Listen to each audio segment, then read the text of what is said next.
En l'espace de quelques semaines, des syndicats de police ont relayé sur les réseaux sociaux des fake news, ont partagé et salué une vidéo de Dieudonné et s'en sont pris régulièrement à des avocats, des chercheurs et des journalistes. Alors nous on s'est demandé si les syndicats étaient en roue libre sur les réseaux sociaux et on leur a posé directement la question. À chaque diffusion d'images de violence policière, les syndicats s'organisent et répondent aux attaques, parfois ils sont un peu plus virulents.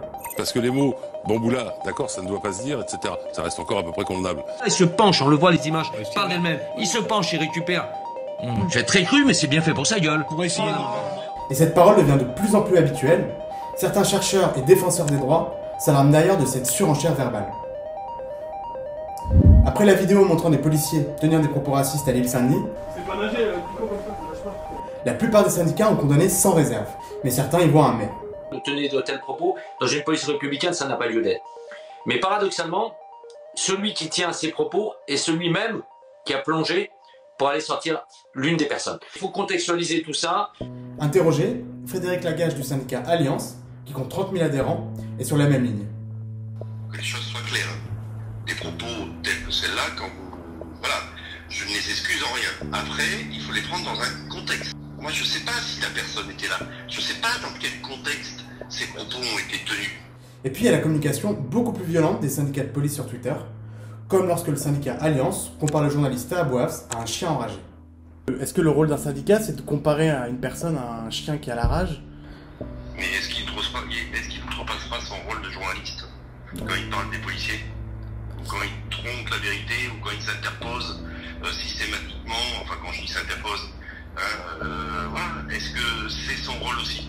Le syndicat Synergie Officier, qui représente le corps de commandement de la police nationale, se démarque lui aussi par un ton très virulent. En mars dernier, par exemple, l'intervention de police lors d'une marche féministe déclenche de nombreuses critiques et une enquête interne est ouverte, mais sans attendre son résultat, le syndicat Synergie justifie ces violences.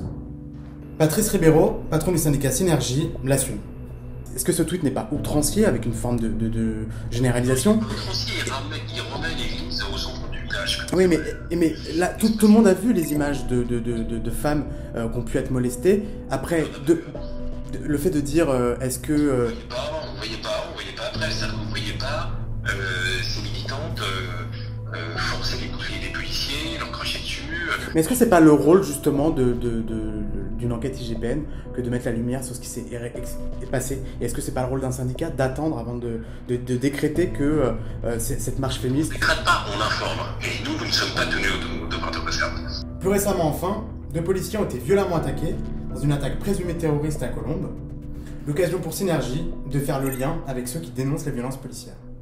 Le tweet se termine par « nous non plus on n'oubliera pas ». Ce qui n'est pas une forme de menace, parce que là on sort pas du rôle d'un syndicat de police.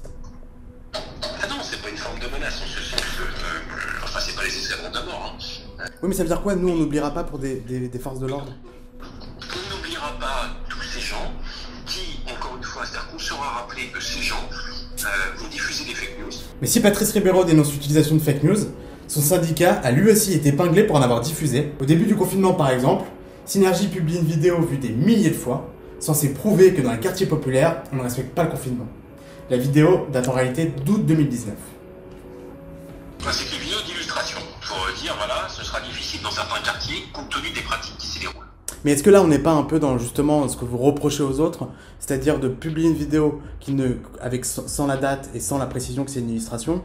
Compte tenu de la tenue des policiers, qui est une tenue d'été, de la tenue vestimentaire des gens qui sautent sur la voiture, on voit bien que c'est pas tourné. Vous pensez vraiment que le grand public peut faire ces nuances-là et doit justement analyser lui-même la vidéo, les moindres détails pour savoir que... Enfin, ça se voit quand même, enfin franchement... Pour le sociologue Sébastien Rocher, spécialiste de la police, il y a de quoi s'inquiéter. C'est sûr que la tonalité est préoccupante. Et ce qui est inquiétant, je trouve aussi, c'est par exemple sur les journalistes, ils vont dire qui est un bon journaliste, qui est un mauvais journaliste. Mais de quel droit? Sur la base de quelle autorité? En décembre dernier, le syndicat des commissaires indépendants était allé jusqu'à dresser une liste de journalistes ennemis ou insulter des journalistes dont David Dufresne. La Fédération internationale de journalisme avait même dû publier une alerte pour dénoncer ces pratiques.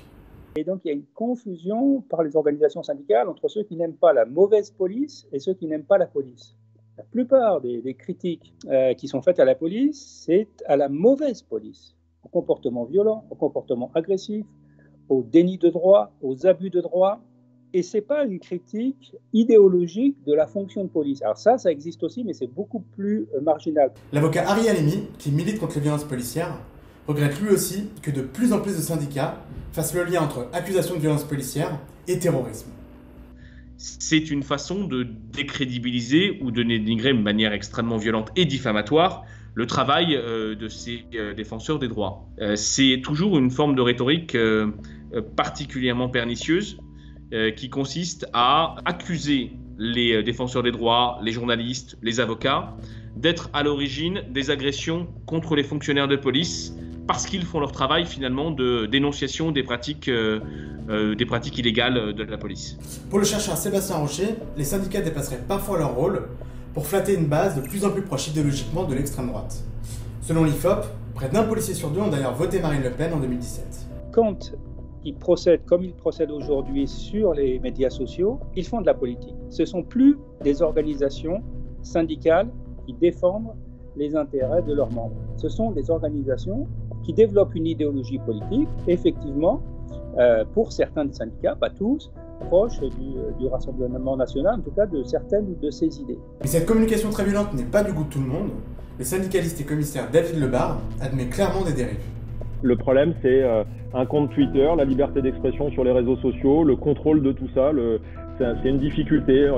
On subit autant d'attaques de la sphère anti-police sur ces réseaux sociaux qui sont soumis à cette liberté d'expression que ces comptes-là, qui sont des comptes de syndicats de policiers ou d'associations de policiers qui finalement viennent combler un vide. Le problème de base, en fait, de fond, c'est que la police est partie en retard pour se défendre elle-même. Pour lui, enfin, il serait peut-être temps de réguler la parole des syndicats.